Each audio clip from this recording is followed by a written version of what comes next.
Look what's going on in Australia right now. They're enforcing, after a year and a half, they're still enforcing lockdowns by the military. And that's not a free country.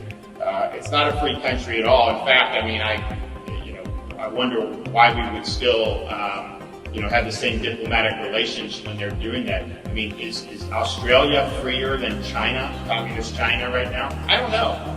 The fact that that's even a question tells you something has gone dramatically off the rails.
First reading, a bill for an act to protect the right of Australians to make their own health decisions in relation to COVID vaccination and for related purposes. The member for Hughes. I move that this bill be now read a second time.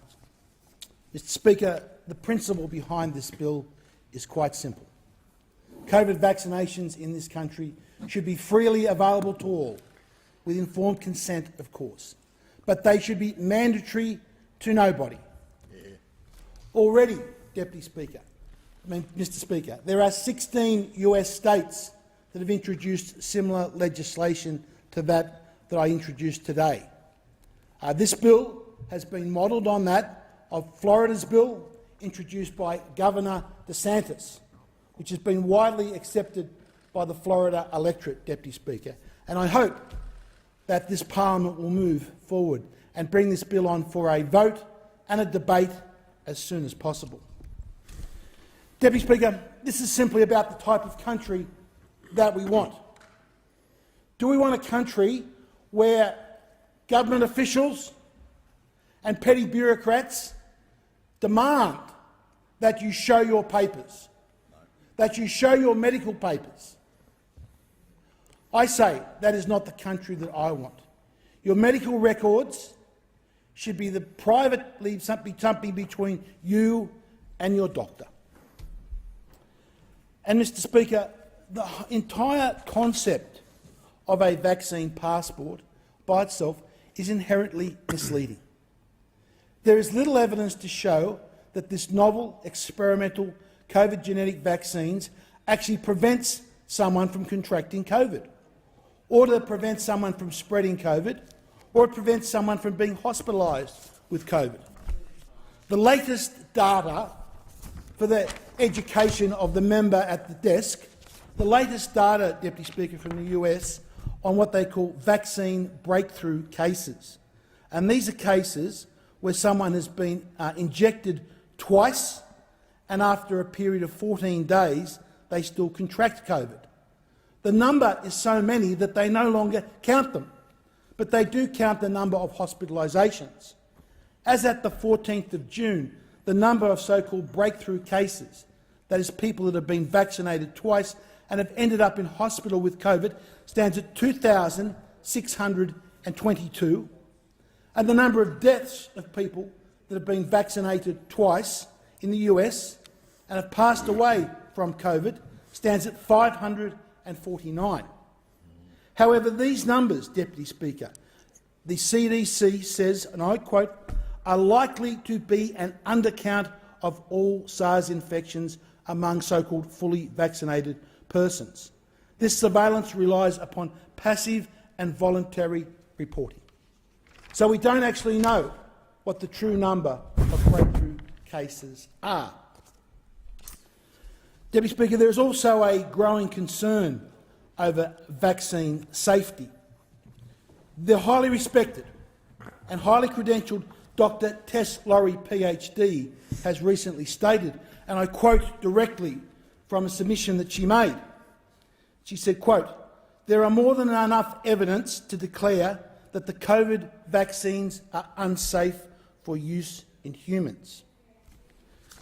Deputy Speaker, this is also a great concern, as we also have, Deputy Speaker, data from VAERS in the USA, which shows, as at the 4th of June, that there have been 5,888 deaths that have occurred in people after the vaccine. Now, it is true, Deputy Speaker, that this VAERS data is questionable.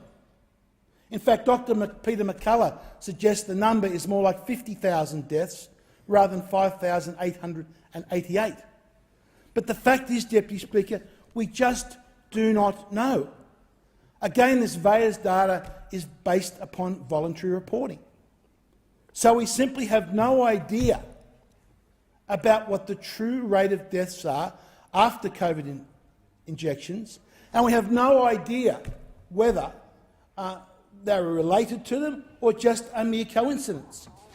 And I say, Mr. Speaker, that is the entire problem, because we have to admit this is still one giant medical experiment. And in that, Deputy Speaker, I would like to quote Dr. Damien Wojcik of New Zealand.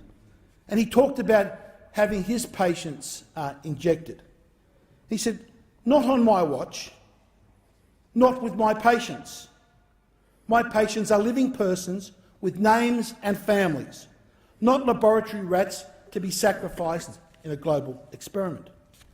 Dr. Roger Hodgkinson said recently, a doctor from Canada, "This experimental vaccine should never have been released. Mass vaccination is so transparently stupid. Medical idiocy of a grotesque degree. The bottom line is that mass vaccination of everybody should stop immediately." And when it comes to injecting this stuff into the arms of children, I call this, quote, state-sanctioned child abuse. Dr. Peter McCullum has recently stated, I can no longer recommend the vaccines. Deputy Speaker, therefore, as this is our medical experiment, the idea of having a vaccine passport is coercive.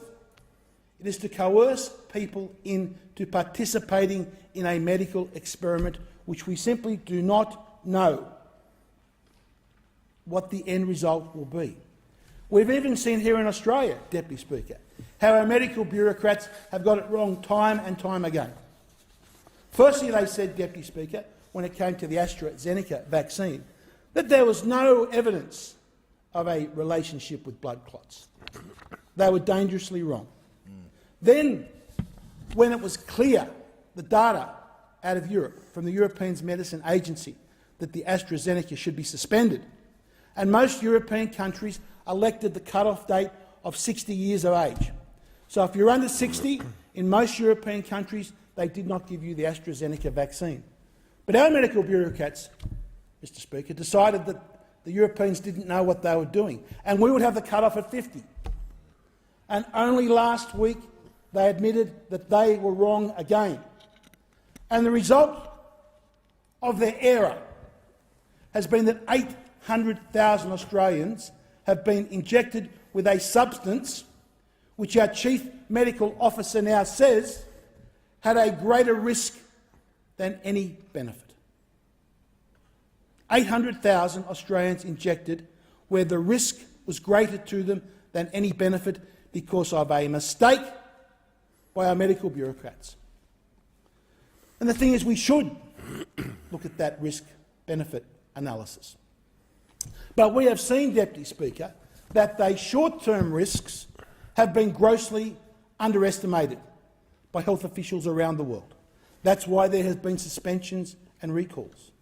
But we have no idea of the medium-term risks, we have no idea of the long-term risks, and we have no idea of the intergenerational risks.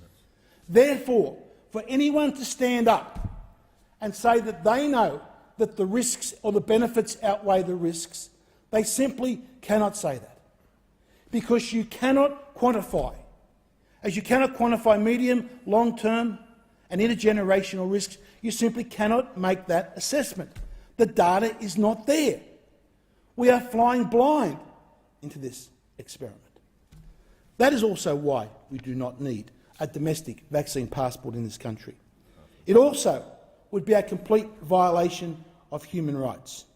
The UN Economic and Social Council has said, I quote, "The freedoms include the right to control one's health and body, including sexual and reproductive freedom, and the right to be free from interference, such as the right to be free from torture, non-essential medical treatment and experimentation." I'd also like to note, Deputy Speaker, make special mention of our Paralympics squad. We have bureaucrats there running that Paralympic squad that have decided to discriminate against Paralympians. So we have a situation where athletes playing the same sport, going to the same country, in the same city, going at the same Olympic facilities and playing at the same stadiums. If they're a Paralympian, they are forced into this experiment, otherwise they are not picked. If they're in the normal Olympics, that does not apply. That is discrimination. That is contrary, Deputy Speaker, to the principles of this bill, and I would call on the Australian Paralympic squad to end their discrimination against athletes going to the Paralympics. With that, Deputy Speaker, I commend this bill to the House, and I also congratulate my good friend, the member for Dawson, for being a second.